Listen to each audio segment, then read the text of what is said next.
पृथु भगवान के हाथ में शंख चक्र के निशान थे, तो महात्मा समझ गए कि निश्चित रूप से भगवान ही प्रकट हुए हैं हमारी समस्या का समाधान लेने के लिए, निकालने के लिए। और पृथु भगवान का दिव्य अभिषेक किया और खूब जय जयकार करना शुरू कर दिए। पृथु भगवान ने रोक दिया, रुको रुको भाई, हमारी जय जयकार मत करो। क्यों? बोले महाराज आप राजा हैं और राजा की तो सर्वत्र जय जयकार होनी चाहिए। तो पृथु भगवान ने कहा भाई राजा जब कुछ करे तब उसकी जय जयकार करो। अब आप बिना बस चुनाव जीते और चुनाव के जीतते ही जिंदाबाद के नारे लगाना शुरू कर दिए। तो राजा 5 साल तक कुछ करते धरते कुछ भी नहीं है कि जब बिना करे ही खूब जय जयकार और जिंदाबाद के नारे लग रहे हैं तो फिर करने की क्या आवश्यकता है। तो जब कुछ करें तब जिंदाबाद के नारे लगाओ। तो बोले महाराज अब आप कुछ करिए। क्या करें? बोले महाराज हम भूखे मर रहे हैं, पृथ्वी से एक अन्न का दाना पैदा नहीं हो पा रहा। पृथु महाराज ने कहा कुछ करते क्यों नहीं हो? बोले करते तो बहुत है महाराज, पर धरती से अन्न प्रकट ही नहीं होता। तो महाराज पृथु ने पृथ्वी को आदेश दिया, वसुधे त्वाम वधिष्यामि मच्छासन परान्मुखी। अरे वसुधा पृथ्वी, तुम्हारा काम है एक अन्न लेकर के और उसको हजारों में वर्णित करके प्रदान करना। फिर आप अपना कार्य ठीक से क्यों नहीं कर रही हैं? आप इन्हें अन्न प्रदान करिए। बहुत पुकारा परंतु पृथ्वी ने नहीं सुना। तो पृथ्वी महाराज को क्रोध आ गया। बोले अरे वसुधा, तू यदि मेरा कहना नहीं मानेगी तो मैं आज तेरा अस्तित्व ही समाप्त कर दूंगा, तुझे खंड खंड कर दूंगा।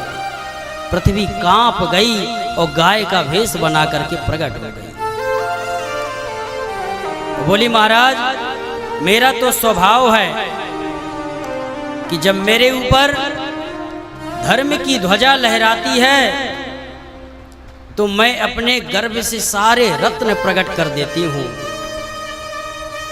परंतु जब मेरे ऊपर अत्याचार, दुराचार, पापाचार होने लगता है तो मैं सारे रत्न अपने गर्भ में छुपा करके बैठ जाती हूँ। तुम्हारे पिताश्री ने बहुत अत्याचार किए, बहुत पाप किए, इसलिए मैंने सारे रत्न छुपा लिए। अब आज स्वयं आप प्रकट हुए हैं भक्त वत्सल, तो आज मैं गौ माता बन के खड़ी हूँ, मेरा दोहन कर लीजिए महाराज, जो चाहिए आपको प्राप्त होगा। देखो गौ माता और पृथ्वी का एक ही स्वभाव है, एक ही तत्व है, गौ माता और पृथ्वी माता। कैसे? बोले गौ माता जीवन पर्यंत जब तक जीती है तब तक अपने बच्चे का हिस्सा काट करके और हम लोगों को दुग्ध पान कराती है, इसलिए उसे माता कहा जाता है। अपने बच्चे का हिस्सा काट के और वो हमें दुग्ध पान कराती है।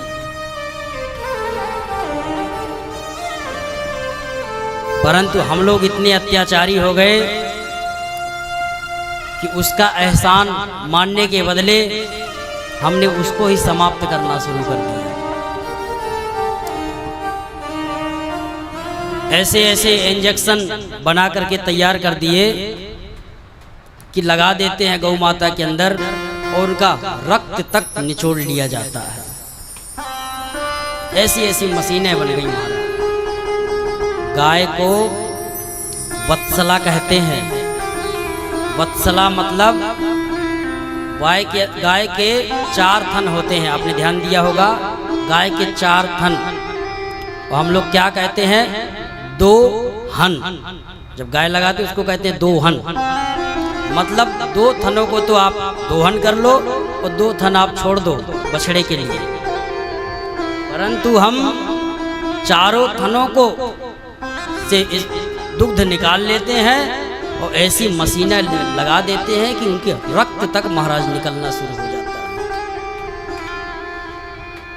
वत्सला मतलब अपने वत्स बछड़े के लिए थोड़ा वो बचा के रखती है, चढ़ा जाती है दुग्ध। ये गाय में कौशलता, ये कुशलता होती है कि वो थोड़ा दुग्ध चढ़ा जाती है, लेकिन उस इंजेक्शन के प्रभाव से वह अपने बच्चे के लिए भी नहीं रख पाती। ऐसे पापी हम लोग दुराचारी हो गए। और दूसरी होती है धरती माता। हम लोगों को एक मच्छर यदि काटे तो हम तुरंत उसको मार के उसकी हत्या कर दें। एक गड्ढा करने आया था कि हमने उसको मार के उसको समाप्त कर दिया। और इसी पृथ्वी के ऊपर हम न जाने कितने गड्ढे कर दिए। पानी निकालने के लिए बड़ी बड़ी बिल्डिंगें बनाए। जो उस पृथ्वी के रोम है वृक्ष, उन वृक्षों को भी हमने काटना शुरू कर दिया। पृथ्वी की शक्ति वृक्षों से है और हमने वृक्षों को काटना शुरू कर दिया। परंतु इसे धरा कहते हैं। धरा मतलब धारण करने वाली, जो सबको धारण करती है। आप इतने बड़े बड़े गड्ढे करते हैं फिर भी पृथ्वी कुछ नहीं बोलती। चलो भाई खूब प्रेम से रहो, लेकिन हमारी बुद्धिमानी क्या कहती है कि हमें क्या करना चाहिए जो पृथ्वी का संतुलन व्यवस्थित बना रहे। तो पृथ्वी माता गाय का भेष बना करके प्रकट भई और महाराज पृथु ने इस पृथ्वी की पूरी व्यवस्था बनाई।